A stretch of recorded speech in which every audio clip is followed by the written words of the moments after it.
Democrats have been worrying about a third-party presidential candidate for weeks now. And unfortunately for them, it looks like those fears could become a reality. The third-party group, No Labels, held its first gathering in New Hampshire yesterday, and they're vowing to offer an alternative if the nominees are Biden and Trump. The headline speaker at that event was none other than West Virginia Senator Joe Manchin, who's openly expressed interest in running a third-party campaign. He appeared pretty confident in his chances, too. Take a listen. We're here to make sure that the American people have an option. And the option is, can you move the political parties off their respective sides? They've gone too far right and too far left. I've never been in any race I've ever spoiled. I've been in races to win. And if I get in a race, I'm going to win. Sorry, Joe, but many of Biden's allies on the left and in the liberal media are not going to let that happen. The ladies of The View, for example, they freaked out over this, claiming a third-party candidate would deal Biden a major blow.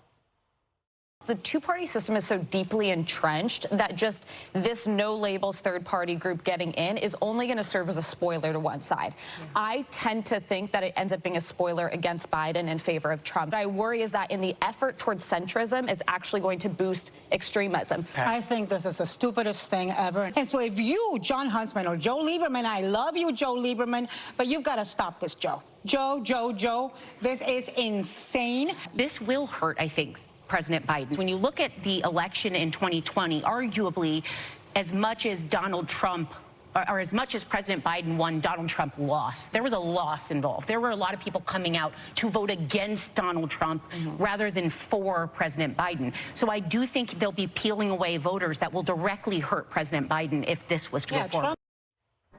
They're pretty worried and probably have good reason. I was looking at some NBC polls, and they showed 6% voting third party in 2016, down to 2% in 2020. And those who voted third party disproportionately broke for Biden 2-1. So the understanding would be if there's a third party candidate that's viable, like Joe Manchin, may not win the election, but could take some votes away. We're told a lot of things constitute attacks on democracy. Is it an attack on democracy to basically try to bully a potential third party off the ballot? Yeah. We see this. They're very ruthless in the Democratic Party. They try to keep the Green Party off the ballot. They're going to try to keep Cornel West off the ballot everywhere they possibly can. Bobby Kennedy. For democracy, of course. This is what they frame it as. And you can have your issues with Trump and January 6th and all of that, and I probably agree with you on some of those points, if that's what you're going to bring up. But if you're going to say, but the solution is, let's keep it only these two parties, and we're going to shame anyone who might try to go in a different direction, I think that's a bit contradictory, point one. Point two, we were told over and over again that Donald Trump and Joe Biden are very unpopular. A lot of people might be seeking out a different option. Why shouldn't, in a democracy, people potentially have that option, heaven forfend? Yeah, it is a democracy. But, Harris, you have the heavy hand of the Democrat Party coming down in the form of Steny Hoyer and Dick Gephardt. They are forming a super PAC to fight this effort. Not only that, you have Move On, which is a leftist organization, and Third Way, more of a centrist one, going to Capitol Hill, sounding the alarm bell. So they're trying to tamp this down. Yeah, it's interesting. It's almost like No Labels is Bernie Sanders, because that's exactly what they did to him. I mean, they tried to corner him. They knew that he was going to challenge the establishment. They didn't want to go that route. And, of course, he didn't make it out of the primary. So what is it about the Democratic establishment that they think is working so well that they want to protect it? Do they love Biden that much? I don't think so, because some of what we're seeing with the staff notes coming out of the Axios reporting and whatnot, that's coming from inside the House. It has to be. How many Republicans would have a good lead on who's upset in a private meeting inside the White House? That's coming from inside. So if you've got all that going on, what is it about the establishment that they want to protect? They don't have the House and the Senate. They only have one. So my question is, what is Joe Biden doing behind the scenes to fight back? Here's a guy with 50 years of experience. Is he too tired to stand up and fight for himself? I don't know. Is there a showdown coming? It's a great question because a lot's at stake, Molly. It's not just if Joe Manchin runs for president, he could be a spoiler for Joe Biden.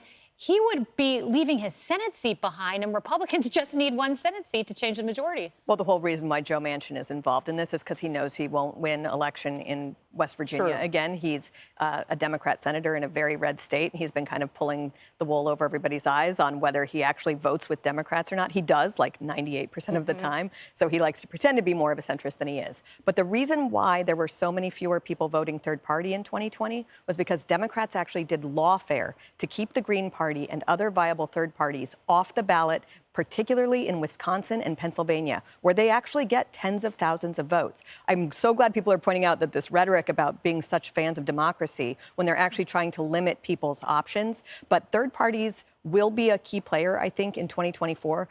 Oddly enough, the media didn't cover any third-party candidacies in 2020. It was like they wanted to make sure that all efforts were put toward making sure that Joe Biden was able to win that election, but they won't be able to do it quite the same in 2024. Yeah, and Morgan, a lot of times it's, these theoretical things that could happen, that could sway the election that never transpire. But No Labels, they have $70 million, we're told. They think they can get on all 50 ballots across the country. That's a big threat. That is. And one of the View co-hosts that we showed at the beginning said that this effort would lead to extremism. And to Guy's point, somehow choice and democracy leads to extremism. That makes no sense to me. I think what it all gets back to, Guy, I was just thinking about what you said at the beginning. It gets back to not trusting people, right? And that's where we don't trust people to make their own decisions for democracy. We don't trust people with the truth in COVID, because if you find out, some of the truth, if you find out that, hey, we were actually probably funding something similar to gain-of-function research in the Wuhan lab, maybe people, won't be able to handle it.